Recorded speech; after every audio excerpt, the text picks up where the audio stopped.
Episode number 3 का नाम है द ऑटोप्सी। एपिसोड की शुरुआत में कुछ वर्कर सैप में से माइन की तरफ जा रहे होते हैं। तभी एक इंसान उनके लिफ्ट से चढ़कर माइन पर पहुंच जाता है और कोई गोल ऑब्जेक्ट फेंक देता है। वो ऑब्जेक्ट असल में ब्लास्ट हो जाता है। माइन में मौजूद 9 वर्कर और उस इंसान की मौत हो जाती है। इस हादसे की इन्वेस्टिगेशन करने के लिए शेरिफ नेट और उनके दोस्त मेडिकल एग्जामिनर कार्ड मिलते हैं, जहां पर हमें सारे हादसों की बैक स्टोरी पता चलती है जो 2 महीने पहले शुरू हुई। 2 महीने पहले एक मील वर्कर गायब हुआ था। इसके बाद एक एक करके 6 लोग 1 महीने के अंदर गायब हो गए। अचानक से लोग कहां पर गायब हो रहे थे, इसका नेड और उनकी टीम को कोई भी सुराग नहीं मिलता। तभी एक दिन उनको एक लाश मिलती है। जैसे ही लोग जानवरों का मीट खाने के लिए उसको स्टोर करके फ्रिज में रखते हैं, वो लाश बिल्कुल वैसी ही थी, बिल्कुल सफेद, खून का एक भी कतरा नहीं था। बॉडी पर कई सारे कट्स लगे हुए थे, जो कि किसी जानवर का काम नहीं हो सकता। ये काफी अजीब होता है। नीट को लगता है ये कि जिस किसी का भी काम है वो वापस आएगा, इसलिए नीट वहां पर 2 टीम मेंबर को तैनात कर देता है। पर शाम होते होते नीट को उनकी कोई भी अपडेट नहीं मिलती। नीट जब वहां पर जाकर देखता है तो वो लोग भी गायब हो गए थे। उनमें से मिली हुई एक लाश एक मील वर्कर की भी थी, जो कि आखिरी बार एक बार के अंदर देखा गया था, जहां पर उस व्यक्ति का दोस्त एडिस गाइस मिलता है। पर पूछने पर वो अपना नाम स्ट्रेंजली जो बताता है, जो उस मिल वर्कर को हिप्नोटाइज करके ही अपने दोस्त को अपने साथ ले जाता है। इसके बाद हमें उसकी लाश मिलती है। अब बात करें एडिस गाइस की वजह में, जो कि 9 महीने पहले ही मीटियो सावर को देखने गया था और अचानक ही गायब हो गया। इन्वेस्टिगेशन के अंदर पता चलता है कि एडी बाद में जो एलन नाम से एक माइन में काम करने लग गया था। अब मीट को जो के घर के अंदर से एक गोल ऑब्जेक्ट मिलता है, जो कि हमको मूवी की शुरुआत में दिखाया गया था, और ये कुछ और नहीं, जो को जंगल के अंदर एक मीटियो सावर के दौरान मिला था। और तभी नेट जो को ढूंढता हुआ माइन के अंदर गया था और ये सीन हमने मूवी की स्टार्टिंग में देखा था। असल में जो ने मेट की कार में से वो अजीब सा गोल ऑब्जेक्ट उठाया था और माइन में जाकर ब्लास्ट कर दिया। अब नेट को लग रहा था कि वो ऑब्जेक्ट जरूर खास है, तभी जो भागने की बजाय उसको लेने के लिए कार तक आया था। नेट काम करने वाले वर्कर्स की ऑटोप्सी के लिए बॉडी दिखाने जाता है। कार्ल अब नेट को अपने स्टमक कैंसर के बारे में बताता है, यानी कि शुरुआत के ब्लास्ट के बाद में बैक स्टोरी हमको दिखाई जाती है। उसके बाद मूवी फिर से प्रेजेंट टाइम में आ जाती है। अब पहले वर्कर की ऑटोप्सी के अंदर कार्ल को ब्लास्ट के कोई भी निशान नहीं मिलते और उसकी मौत असल में दम घुटने की वजह से हुई थी। तभी कार्ल को एक आवाज सुनाई देती है, जो कि उसको भाग जाने को बोलती है, पर वो उसको इग्नोर करके दूसरे वर्कर की ऑटोप्सी करने लगता है और उसकी बॉडी पूरी सफेद पड़ चुकी होती है, जिसके अंदर बिल्कुल भी खून नहीं था। और ऐसा ही हमको तीसरे वर्कर की बॉडी में देखने को मिलता है। कार्ल को लगता है कि जरूर उनका खून जो एलन ने पिया है, इसलिए कार्ल जो की ऑटोप्सी करने जाता है।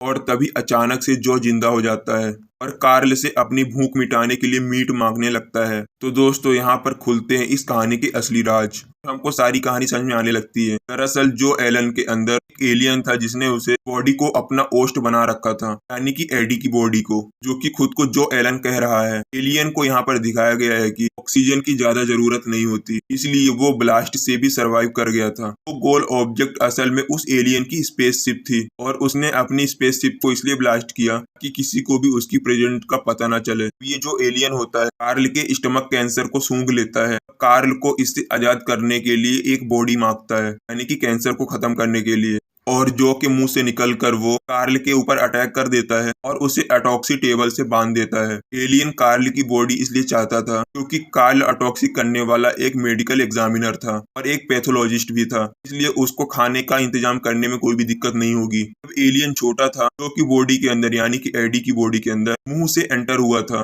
जैसे कि एलियन बड़ा हो गया था, इसलिए उसे बॉडी को काट कर खुद को कार्ल के अंदर ट्रांसफर करना पड़ा। एलियन कार्ल को ये बताता है कैसे वो लोग हजारों सालों से धरती पर रह रहे हैं, सिविलाइजेशन को तबाह करने में अंदर से लगे हुए हैं। और हमें यहाँ पर एलियन की हैवानियत भरी सोच के बारे में बताया जाता है, कैसे उसे लोगों को तड़पाने में मजा आता है।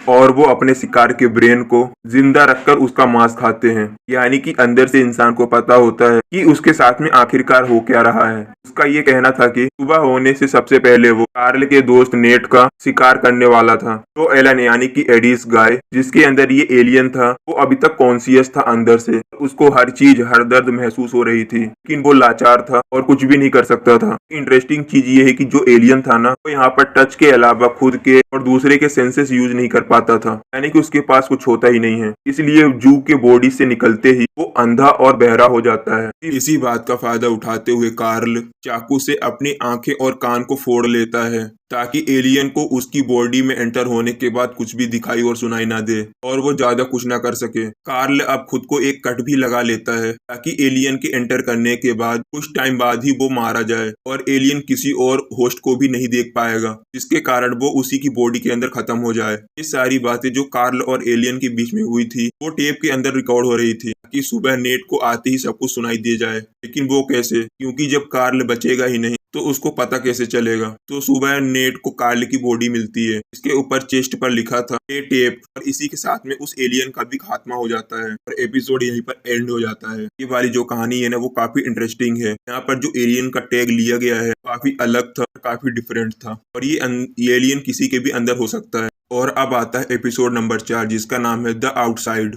अब इस एपिसोड की स्टार्ट में हमें बैंक के अंदर काम करने वाली एक लेडी डेसी से इंट्रोड्यूस कराया जाता है, जो कि अपने घर पर बैठकर टीवी देख रही थी। तभी उसको अपने बेसमेंट से कुछ आवाज सुनाई देती है, पर देखने जाने पर वहां पर कोई नहीं होता है। तब स्टेसी अपने हस्बैंड गीत को कॉल करती है और गीत ये बताता है कि पुराना घर होने की वजह से उसमें से आवाज आती रहती है, और वो स्टेसी को सो जाने को बोलता है। और ये जो गीत होता है वो बारबेरियन मूवी से निकलकर यहाँ पर आ चुका है।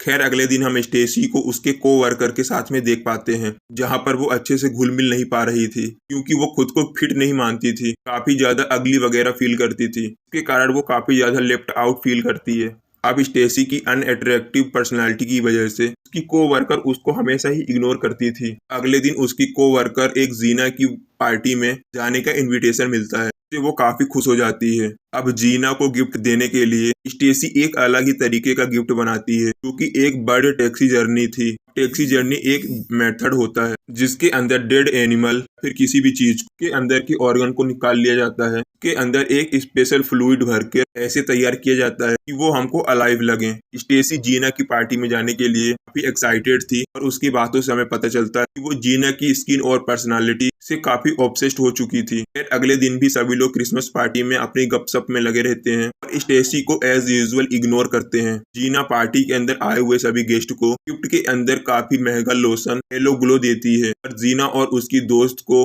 स्टेसी का गिफ्ट काफी पसंद आता है। पार्टी के अंदर सभी लोग येलो ग्लो लोशन यूज करने लगते हैं, लेकिन स्टेसी की स्किन रेड होने लगती है, शायद एलर्जी की वजह से हो रहा हो। इसलिए स्टेसी पार्टी से वापस घर के अंदर आ जाती है। स्टेसी को अब ऐसा लगने लगता है कि उसके अंदर ही जैसे कोई कमी हो, इसलिए उसको दुनिया का सबसे अच्छा लोशन भी एलर्जी दे रहा है। रात में टीवी देखते समय स्टेसी को लो ग्लो लोशन का एडवर्टाइजमेंट दिखता है, जहाँ पर एड का कैरेक्टर स्टेसी से बात करता है, उसे उसकी इनसिक्योरिटीज याद दिलाता है, मैनिपुलेट करता है, एलर्जी होने के बावजूद येलो ग्लो यूज करने को बोलता है, जो कि शायद से स्टेसी का ही माइंड हो सकता है। और इसलिए सुंदर और कॉन्फिडेंस दिखने के लिए स्टेसी बहुत सारे लोशन को ऑर्डर कर देती है। अगले दिन स्टेसी की स्किन और ज्यादा रेड हो जाती है और उसका हस्बैंड उसको लोशन यूज करने से मना करता है, लेकिन वो उसे बताती है कि रेडनेस का मतलब है कि लोशन काम कर रहा है। उसका हस्बैंड उसको बहुत प्यार करता था, इसलिए वो स्टेसी को समझाता है उसके अंदर कोई भी कमी नहीं है, ये सब लोशन बेचने वाले लोगों की मार्केटिंग है। पर स्टेसी उससे रूडली उसको सपोर्ट करने का बोलती है,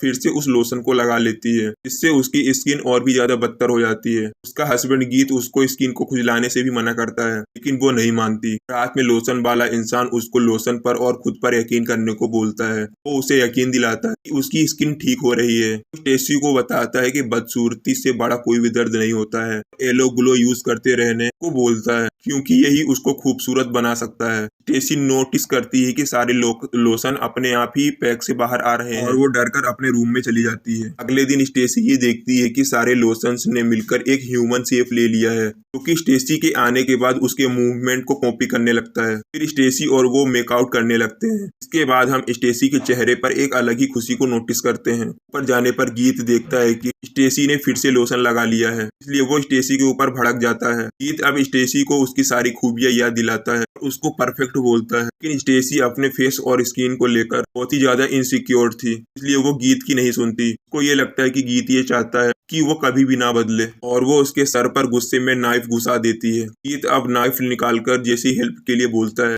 स्टेसी कुल्हाड़ी से उसके सर पर बार बार वार करती है और उसे मौत के घाट उतार देती है, जो कि काफी ज्यादा साइकोपन था। और एक इंसान जो कि उसकी अपीयरेंस के लिए नहीं बल्कि उसके अच्छे दिल के लिए उसको प्यार करता था, कि उसने अपने हस्बैंड गीत को ही मार डाला। यहाँ पर हम ये भी अंदाजा लगा सकते हैं कि कैसी स्टेसी अपने अपीयरेंस के लिए कुछ भी कर सकती है, यानी कि कुछ भी। इसके बाद स्टेसी घर के अंदर लोशन के फुटप्रिंट को नोटिस करती है। इनका पीछा करते हुए वो बाथटब तक पहुंच जाती है, जो कि लोशन से भरा हुआ था। इसके अंदर नहाने के बाद पुरानी स्टेसी की जगह पर नई स्टेसी का जन्म होता है, क्योंकि ये सिग्निफाई करता है कि आजकल के जो लोग होते हैं, स्पेशली जो कर्ज होती हैं, इस टाइप का मेकअप और अजीब अजीब सी सर्जरी कराकर कुछ अलग ही बन जाती हैं। हालांकि कुछ हद तक ये चीज बुरी भी नहीं है, लेकिन ओवरडोज किसी भी तरीके का करना गलत होता है। स्टेसी के केस में वो बहुत ही ज्यादा ओवरडोज कर रही थी। इसके बाद स्टेसी अपने पति को टीवी के सामने बैठा देती है और खुद का हेयर कट और मेकओवर करने के बाद वो बैंक के लिए निकल जाती है। बैंक के अंदर स्टेसी और बाकी के लोग उसका नया लुक देखकर खुश हो जाते हैं, तो उसके स्किन की तारीफ करने लगते हैं, क्योंकि ये सिग्निफाई करता है कि भैया आजकल की दुनिया सिर्फ दिखावे की है। उसके बाद उनकी गपशप शुरू हो जाती है।